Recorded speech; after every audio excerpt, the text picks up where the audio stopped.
This whole Cassie and Diddy thing, I think one of the parts of coercive control that is so misunderstood is the fact that it's not all motivated by fear, and it's also motivated by wanting to please the person that is controlling.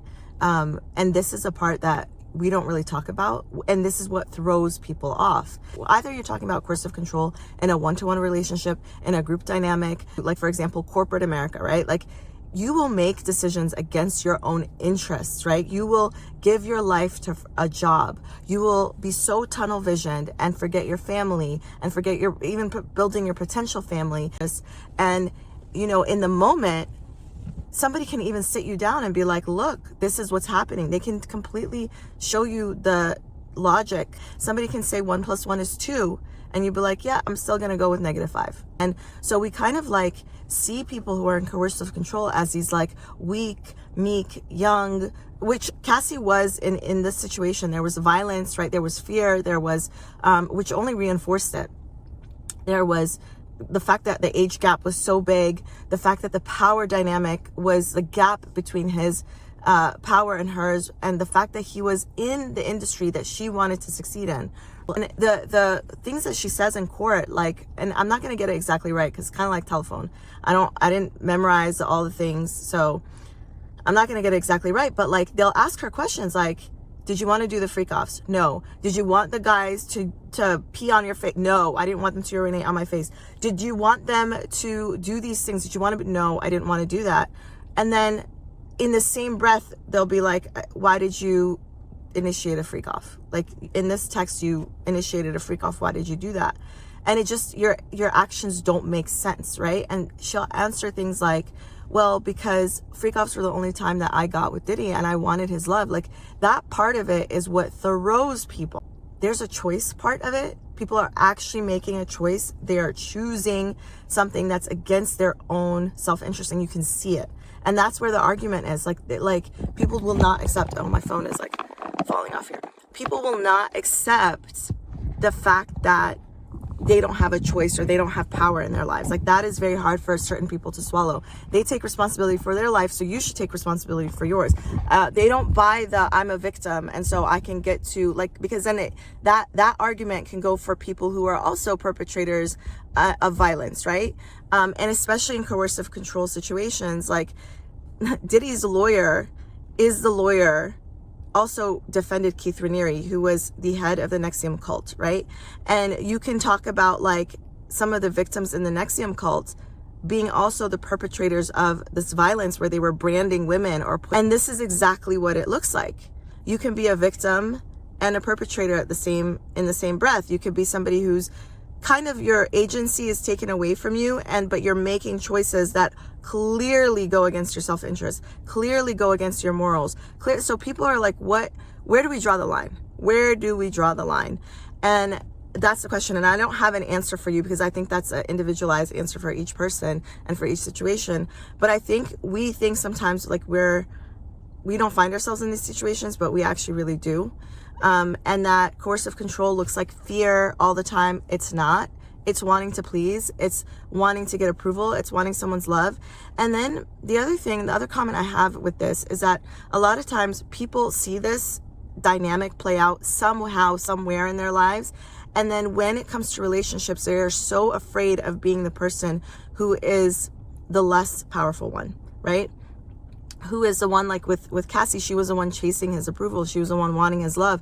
And you have this dynamic in relationships that is very common, where one person is chasing the connection and wants the bonding and wants the love, and the other person is like trying to maintain they're almost afraid of it, or they're trying to, like, they're constantly between guilt because they're trying to get away. They're trying to keep their individuality. They're trying to keep their agency. They're trying to keep their freedom, right? But they also want the connection, so they feel guilty kind of, but they're also trying to like push away. So people never want to find themselves in a power dynamic like that. And they think immediately, like, if I have this in my relationship, it's 100% toxic. But here's the difference. Like, if you find yourself in these situations, I think the thing that makes a difference in a real coercive control situation where it takes time for someone to be like, yeah, 1 + 1 is actually 2. Right? Like, they're not going to go from -5 to 2 overnight. It's going to actually take time, because their breakdown takes time, right? And like with the whole NXIVM cult, there were a lot of smart people in that cult. With the whole NXIVM cult, for example, and that was coercive control, Keith Raniere, there were a lot of people who, for example, were not driven by fear that much. The fear stuff came later. The fear stuff came like when you were deep into it, right? And, you know, specifically with that cult, I remember this once, it's so sad, this young girl, in that he isolated her. He put her in a room, and he told her her punishment was to be like, it was like not to see anyone, not to talk to anyone. It was like weeks and weeks on end of this, where she was like completely isolated. And she contemplated self-exiting before she contemplated walking out the door. That door was unlocked the entire time. So like the breakdown that happens to a person's mental state in these situations is you really can't, we don't get it. I think a lot of us just don't get it. And it takes a long time. It took her months and weeks, if not months, I can't remember exactly, to get out of that room, to just leave, because she could, the door was unlocked. But he did a number on her head, right? And so the idea of like pleasing someone, even when you're very angry with them, even when it goes against your self-interest. Here she was worried about, like, she said something, Cassie said something like, I didn't want him to feel bad about like his, I don't know exactly how she put it, but like his sexual preferences. The way I take it is like, she didn't want to shame him for what he wanted to do. But here she was with mouth sores and UTIs and hours and hours and hours, people urinating in her mouth, chemicals in her mouth with these sores and, you know, in them. He didn't care. And she just didn't want to shame him, or she didn't want to make him feel bad, right? And people don't understand like what is happening to a person's mind when they're in that. And really what's happening is that she was dysregulated. And this is a difference. Like when you're constantly and consistently dysregulated, and this is the same with Keith Raniere too, and the NXIVM cult, is like people were always, she talked about the busy work.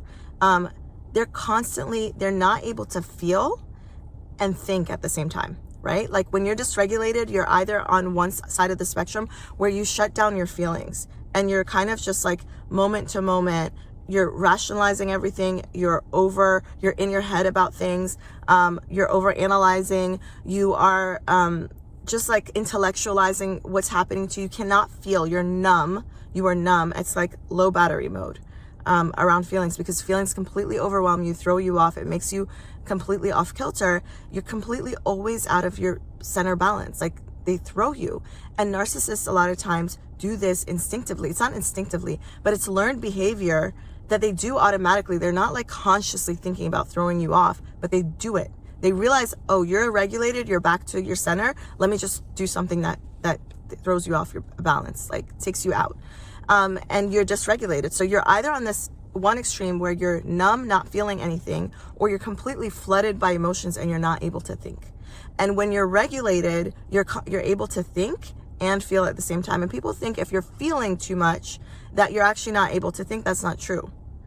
In fact, that like a lot of all of the like neuroscience now is that shows how important feelings are to sound decision making. And so you're either on one of these like very dysregulated poles, and this is what was happening to her constantly. She was either in a freak off, recovering from a freak off, or planning for a freak off.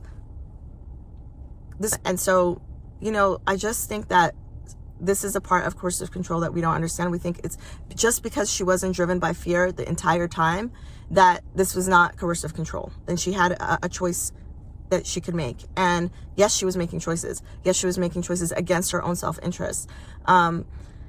And they could have been a little bit conscious, but this dysregulation piece is a part that we don't connect. That's the connection that I want people to understand. Like if you're constantly dysregulated, you need to find a space for yourself to consistently be regulated so that you can think and feel into the decisions that you need to be making. All right, guys, that's what I have to say. I have a lot more to say about this whole case. I'll be coming back with more later.